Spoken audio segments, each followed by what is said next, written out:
Really? You want how many panelists on your panel? It happens. You have more panelists than you should have on your panel.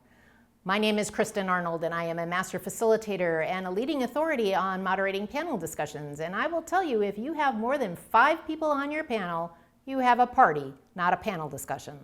Let's find out what you do when you happen to have a party rather than a panel discussion.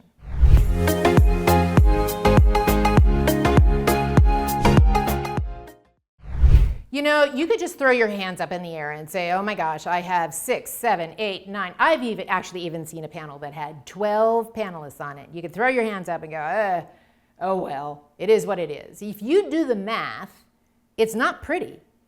Not many people are going to have a chance to speak, especially if you have somebody who likes to dominate the discussion. So as a panel moderator, there are a few strategies that you can use to maximize your time effectively when you have a party and not a panel. Let's dive right in.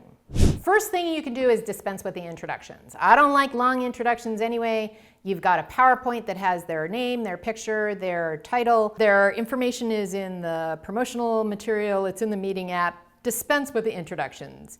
Maybe make a note in your first question to the person about their position, and then pose the question, but dispense with the introductions.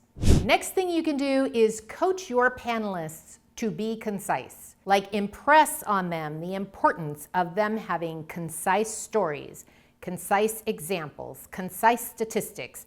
They actually know the location versus saying, you know I read in a report somewhere, I think it was in 1979. No. That they actually know the source or just bypass it. That they are coached that things need to be very, very tightly worded. Not necessarily scripted, but a good panelist will come prepared with 3 main points that they want to express to the audience, that they think the audience needs to care about. And they will also come with 3 ways to illuminate that said in a concise fashion, as well as maybe a headline that maybe somebody might want to X out there. You know, we used to say tweet out there, but now to X out there, I don't know. But a headline, something that people will remember. It's a good recallable phrase. Those are things that you should be encouraging your panelists to come prepared, because they're not going to get that much airtime. Not if you have a party versus a panel of 3 or 4 people. The other thing that is much more important when you have a panel of more than, let's say, 5 people, is that you have to move that ball around. Because the notion about equal airtime, everybody being able to touch the ball, it's a team sport. A panel is a team sport. And it's hard because people have a lot of expertise. You've invited them on to be on the panel. They want to share their expertise. And so you have to be much more deliberate about moving the ball and telling people where the ball is going next. It seems a little unnatural and it seems a little forced. But unless you take that proactive, moving the ball around the conversational ball, it doesn't happen very quickly or easily. Unless you have some really sophisticated panelists who are used to being on panels and are used to being conversational. I don't find that combination happen very often, quite frankly. So I would just assume that you're going to need to take that role on a little bit stronger and a little bit more uncomfortable than what you would normally have it.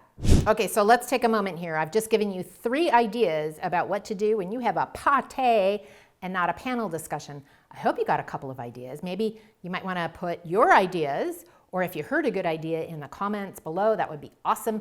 While you're there, just hit that like button and subscribe for more panel discussion tips. That would be awesome.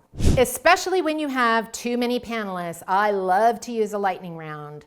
And a lightning round is, okay, we're going to stop. We're going to shift the energy. Maybe we're going to go into the next topic. And I'm going to start with, we're going to go down the line around the room. If it's a virtual room, we're going to go around the room. And you have a short amount of time to answer the question. It's a word, it's 2 words, it's 5 words, it's a breath, it's 1 sentence, it's, no more than 15 seconds, like you name it. But you're going to quickly, like quick. And if somebody wants to take longer, you cut them off and you go next.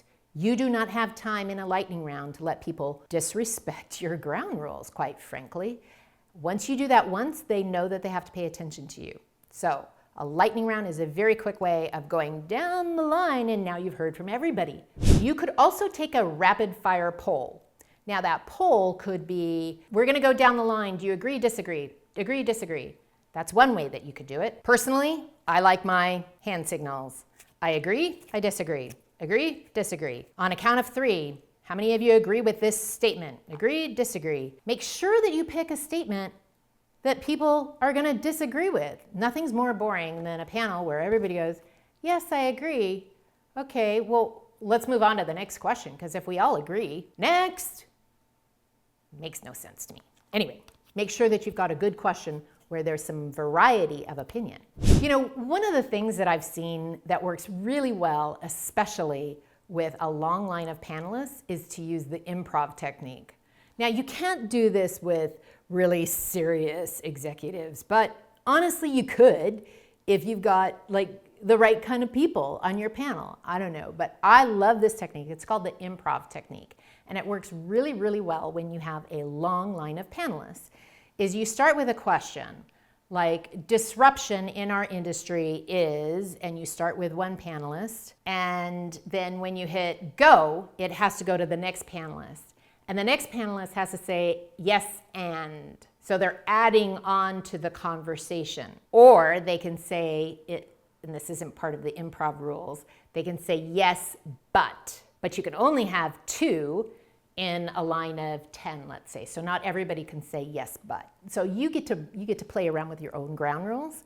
But I love the improv game because it allows us to take a question and allow people to expand a little bit, just enough. And honestly, if they start repeating themselves or it's a little dry or whatever, you can just say next, and it goes to the next person. It's awesome. So it's not the end of the world when you have too many panelists, and there are a lot more techniques that you can use, but these are the ones that I use the most when I'm confronted with a party and not a panel discussion. You can still have a meaningful panel discussion, but you're gonna have to really think through intentionally how you wanna make sure that you're maximizing the panelists' airtime and getting maximum takeaway for the audience. You know, there's a lot of moving parts to moderating a panel discussion, so I put together a 7-part free video course. You can watch it at howtomoderateapanel.com, and I really appreciate you watching this video. Thanks.